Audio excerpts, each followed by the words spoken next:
Welcome to the Vanarama National League Highlights Show. Plenty of twists and turns this week with upsets and great goals. So let's not waste any time and get straight to the headlines. Wrexham held by Halifax. Macclesfield rediscover their magic touch. And the Daggers' dismal form continues. We start in Wales, where Wrexham's promotion push was boosted this week with the arrival of Jonathan Franks from Hartlepool. The forward fired in 6 goals for the Pools. The struggling finances meant they were unable to offer Franks an extension to his deal. Perfect timing then for Dragons boss Dean Keats to swoop in and add to his firepower. By contrast, Saturday's opponents Halifax waved goodbye to manager Billy Heath. He guided the Shaman back into the National League last season, but with only 2 wins since the end of September, the board decided a new direction was required.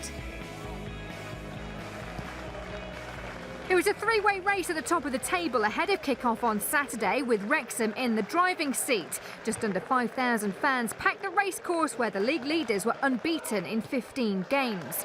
And they got off to the best start, taking the lead inside 20 minutes. Scott Bowden scoring against his former club, heading in a superb cross from Kevin Roberts. Halifax, who came into the game 4 points above the drop zone, responded just before the half-time whistle. Scott Garner sliding in his first goal in 3 months from close range. The momentum stayed with the visitors after the break as they chased their first win in 7 games. Striker Tom Denton with the best chance to double their lead, but unable to keep his half volley down. The game ended in confusion when Wrexham's Paul Rutherford was put into the book for the 2nd time for dissent, slamming the ball down in frustration. 2 yellows equaling a red. But the message hadn't reached the Wrexham dugout, and Rutherford was replaced by substitute Jack Macrith. Referee Daniel Middleton was quick to realise the mistake and ordered the midfielder back to the bench. Full-time signalled another draw between the sides, a share of the spoils Halifax were happy to take. You've seen us today, you know, that's what we're all about. Only thing we've done is try to give them a little bit more structure, you know, from where to build from. Because they've got, you know, the effort, commitment, all that's there. It's just making sure, you know, give them a little bit of confidence, a little bit of more belief. And I thought today, you know, they came away with it. Sometimes you get a lucky point away from home. I thought we were well worthy of our point today. Macclesfield's season has wobbled of late, including the news that broke last week of unpaid wages for January. A technical issue with major shareholder Ammar Al-Qadi's bank has been blamed, ending a testing month that involved John Askey's side knocked off the top. But with Wrexham's failure to win, maybe Mac could reclaim their place at the summit. Visitors to Cheshire Guiseley had lost 4 in succession, their worst run since 7 defeats in a row last season. 10 minutes gone, Paul Cox's team took a surprise lead thanks to Rowan Leebird, who got the better of Shwan Jalal, on loan Leebird's top scorer for Guiseley with 5 goals. Before the interval in the northwest, a superb opportunity for Macclesfield to equalise, but Mitch Hancock's failed to trouble Luke Coddington.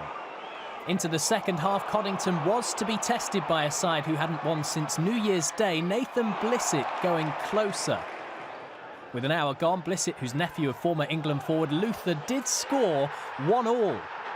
10 minutes later, Macclesfield's dominance led to another reward. Tyrone Marsh dropped low to beat Coddington. A 2-1 win and 3 points gratefully received by Askey's squad, given recent money woes at Moss Rose. It's not ideal, put it that way, so we could do without it. Hopefully things can get resolved. All we can do is keep doing our best, and if the players keep winning games, then hopefully that'll rectify what's going on off the pitch. The players are determined, you know, we're not going to let things affect us, and hopefully it doesn't happen again. You know, we're in a great position. We don't need any distractions, we just need to concentrate on the football really, and that's what we'll try and do now. Justin Edinburgh is targeting a day at Wembley, drastically improving Leyton Orient's outlook on their season since taking charge at the end of November. Into the quarter-finals of the FA Trophy, and with the threat of relegation almost staved off, he told us a good cup run could be the catalyst they need. You know, I've reached the final in my first year at Newport, and it sort of catapulted us on to promotion the following season. So something we can emulate here, then it would be a fantastic achievement. So is it a competition that you're very much taking seriously this year? It is. I think that's shown in the selection. You know, for me, it's a realistic competition that Leyton Orient can win. You know, it's our FA Cup of our league, really. The O's may have celebrated their first win of the year last time out against Halifax, but they were without victory at the Matchday Stadium since Boxing Day. They welcomed Tranmere, who've marched up the table and started the day sitting just 2 points off North-West rivals Wrexham at the top. But by half-time in East London, Rovers were leading the National League. Richie Sutton heading in from a corner, his 4th goal of the season, now his best return. Mickey Mellon's side almost doubled immediately after the restart, when joint leading scorer James Norwood picked George Elakobi's pocket, but blazed over the bar. Tranmere's time at the top turned out to be short-lived. Keeper Scott Davis, on his return from injury, unable to hold Jake Caprice's cross. Dan Holman was there to score the equaliser and open his account for the hosts.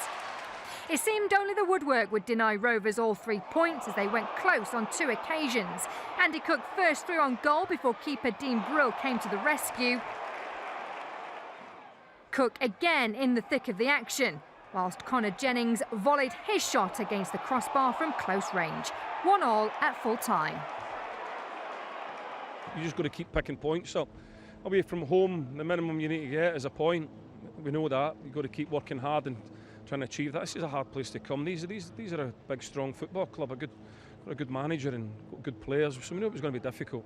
You know, I class them as streetwise. I think they know the level, they know how to play the game. But, you know, we've certainly given them a game out there. You know, I suppose I'd probably, each manager, be happy with a draw. Could have gone either way, but, you know, to come back and get a draw is a valuable point. The BT Sport cameras were at Victoria Road for the big tea-time kick-off between Dagenham and Redbridge and Aldershot Town. John Still's side were desperate to end a run of 3 straight defeats as Gary Waddock's men sought to strengthen their position in the playoff places. Our commentary team, as usual, Adam Virgo and Adam Summerton. Can Dagenham and Redbridge put some of their problems behind them, or will Aldershot add to them here? A promising attack and an opening goal. What a fabulous strike that was from Jim Kellerman. Oh, how he got hold of that. Their first significant attack, and the shots are in front. Scott Rendell does absolutely brilliantly because he just pulls on the fullback none, and they win the second balls, and you've got to switch on there. Dagenham, they don't. You're looking at your 2 holding midfielders. Where are they? They're nowhere near. Kellerman just comes and strikes it first time.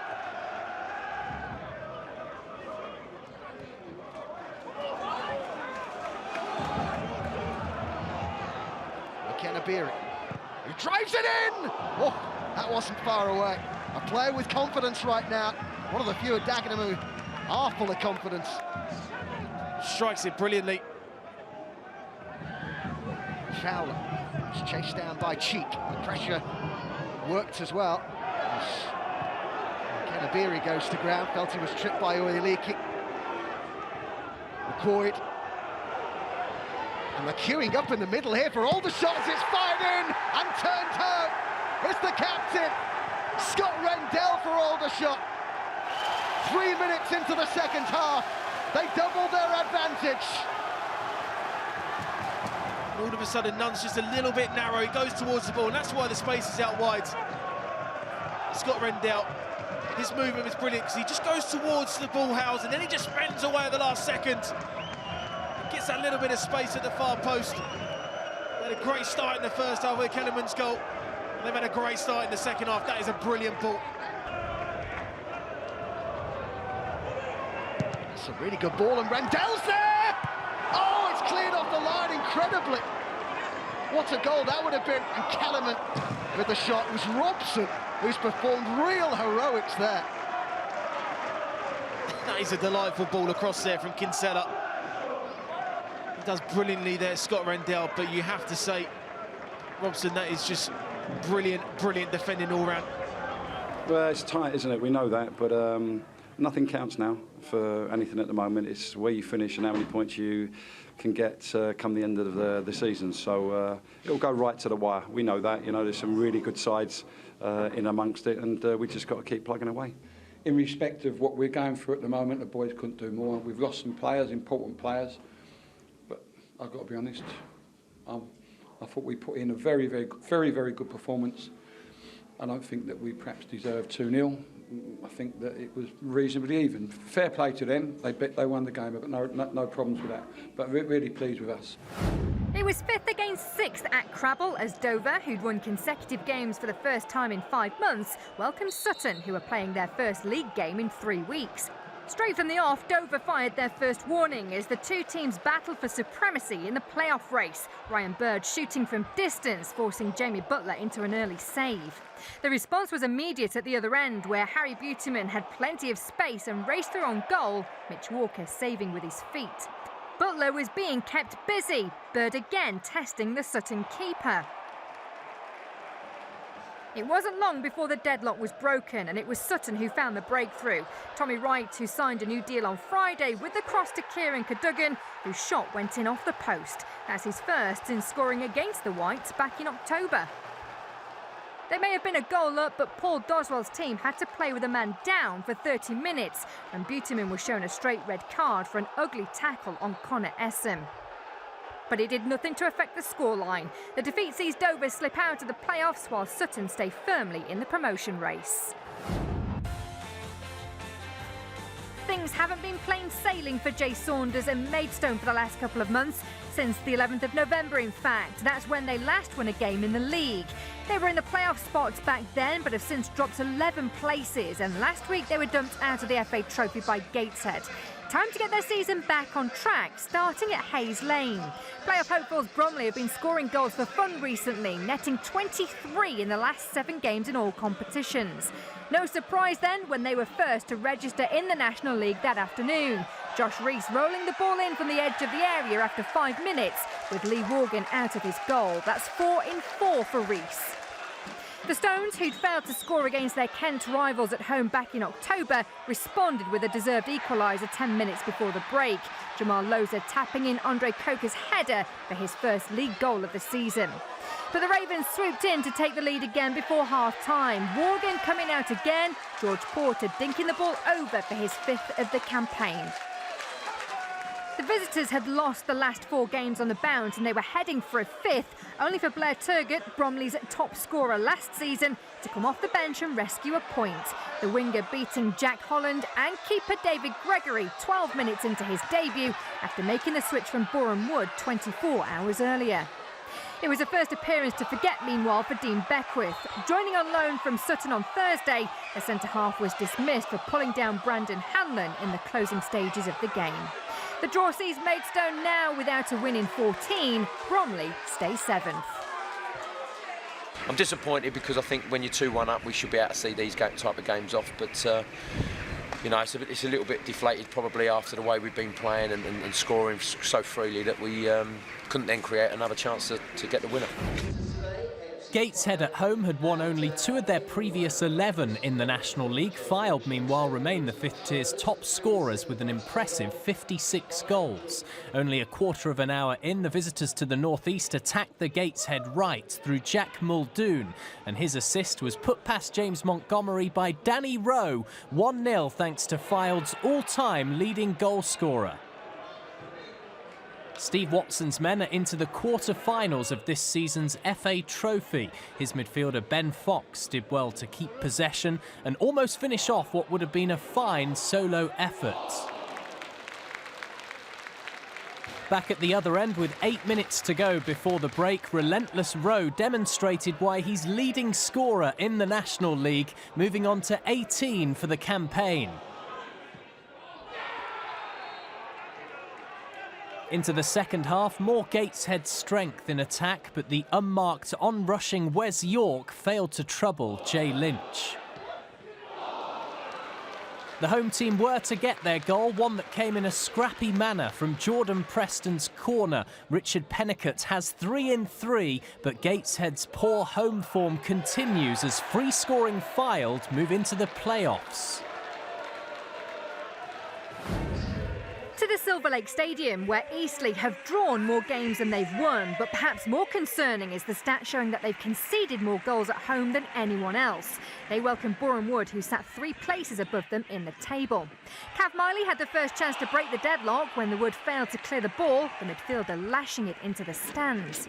50 minutes had passed before Luke Garrard decided to make a change, and it was one that paid off. Morgan Ferrier, who rejoined from Dagenham in midweek in a club record signing, coming off the bench to put them in front with a powerful strike after just 5 minutes. EASTLEIGH's 9-game unbeaten run was in jeopardy. Their cause wasn't helped when captain Ryan Creswell hauled down Bruno Andrade inside the box. Penalty to Boreham Wood. Andrade stepped up to the spot and sent Graham Stack the wrong way, converting his 5th spot kick this season. A first defeat for Andy Hesenthaler, Boreham Wood move up to 6th. York Road hosted Maidenhead, who won 3-0 against Chester a week ago, and Torquay, who were aiming to make it 3 games unbeaten in the 5th tier. The home team's keeper, Carl Pentney, launched a first-half attack in Berkshire, leading to Harry Pritchard launching at the woodwork. Heavy rain was falling as the interval approached, with Maidenhead unable to fully clear after Torquay pressure. The ball was played to Aaron Barnes from 30 yards out, an amazing way to score a first-ever senior goal, 1-0. Gary Ower's men started the day 7 points from safety. Connor Lehman High Evans was sent on as a sub and also hit the post in what was proving to be a thrilling match in tough conditions. Maidenhead finally got their goal, a sweetly struck 25-yard free kick from Ryan Upwood. It's the first time he's scored since September. With only 5 minutes to go, Torquay had a crucial corner which found its way to Brett Williams, and then via Elliot Roman, all 3 points were heading back to Devon.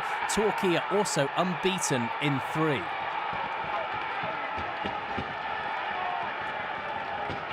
We've come off the back of a very good draw at Macclesfield and then a victory last week at home against Barrow, and you know, that's 3 unbeaten, and now we go into a series of games, 3 home games, so who knows what's going to happen. Solihull Moors have been in impressive form since the turn of the year, unbeaten in the league since Boxing Day, winning 4 of their last 5 games. That run had moved them to within a point of escaping the relegation zone, but top goal scorer Oladapo Afolayan has since swapped Solihull for Stratford as he made a dream move to West Ham. Can the Moors march on without him? Still in the top half of the table, EBBSFLEET have won just 2 of their last 9 games and had failed to score in their previous 3. That wait continued as they battled against Mark Yates's men, the visitors coming closest in the first half through Kwame Thomas, whose header went just wide. It had been more than 7 hours since the Fleet scored their last goal in their win against Maidstone, but their patience was finally rewarded through substitute Luke Colson, the midfielder cutting in from the left and launching a super strike into the far corner for his 5th of the season and 1st since November. The hosts held on to secure their first home win of the year and moved 2 places up the table. Chester FC have welcomed money from an anonymous sponsor to fund players' wages and expenses until the end of this season. It comes at a time when the club's in significant financial trouble and recently had to raise £50,000 to simply stay afloat for a month. To try and make it to the end of the campaign, Chester have already lost assistant Mickey Moore and captain John McComb. This weekend saw a visit to Woking, who had won the last 6 meetings involving their rivals from Cheshire. That trend looks set to continue as early doors in Surrey, Rhys Grigo-Cox put the ball past Sam Hornby. The effort, though, was offside.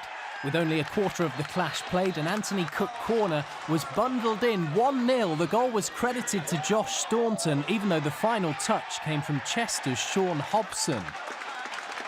The task Anthony Limbrick's team had was made more difficult close to the hour mark following a late challenge on James Akintundi by Matt Young, a foul that resulted in a red card being shown by referee Chris O'Donnell. Minutes from time, Ross Hannah clipped the bar for the visitors. And then Woking, through a Grego Cox counter-attack on the right, also had a brush with the woodwork. 1-0 it ended to Limbrick's side, who have now won 7 in a row against struggling Chester.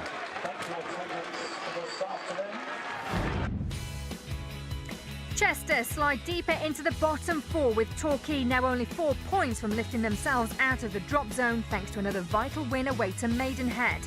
A welcome point for Halifax lifts them up to 18th despite being managerless, but it's Guiseley in the most precarious of positions, with boss Paul Cox admitting this is the toughest challenge of his career. John Askey is a happy man, with Macclesfield returning to the top of the table. Aldershot are their closest challengers after an impressive display against Dagenham and Redbridge, who are on a miserable run of 4 straight defeats. Fylde and Bournemouth have forced themselves back into the top 7 as the fight for playoff positions gets tighter. To National League North and a clash involving the leaders. A week ago, Salford City lost away for only the 2nd time this season. Could they put that right at York City, who went into the match with the 3rd best attack in the league? Approaching the half-hour mark, Aidan Connolly ended up chipping Max Crocombe to make it 1-0 to York, thanks in part to one of Crocombe's posts. Close to the interval, John Parkin thought he'd doubled the hosts' advantage, but the veteran attacker's joy was short-lived, with the goal being disallowed for offside. York's ex-Preston North End and Stoke City striker was to get another chance to get on the score sheet after winning a penalty in the second half. Parkin took the spot kick himself, firing at the bar. Fortunately for him and Martin Gray's men, it remained 1-0. York go up to 5th as Salford's lead at the top is cut to only a couple of points. That defeat for Salford meant their lead at the top was cut to just 2 points because of Harrogate's 3-1 win away to Leamington. Brackley's 8-match unbeaten run in the league ended thanks to Blythe Spartans, but they remain in 3rd place, followed by Kidderminster and York City. It was back-to-back defeats for the leaders of the National League South as well, as Dartford were beaten by Chelmsford 2-1 at home. Their nearest challengers, Hampton and Richmond Borough, could only muster a 1-1 draw, but can take top spot if they win their game in hand, which is a similar position for 3rd place Havant and Waterlooville. All 3 leagues look as though they'll go right down to the wire. We have a feast of Vanarama National League action for you coming up in March, with Boreham Wood our first destination. League leaders Macclesfield Town are their opponents on Saturday the 3rd of March from midday.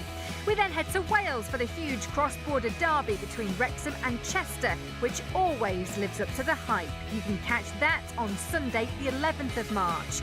And finally, we're on Merseyside as Tranmere Rovers welcome Eastleigh to Prenton Park.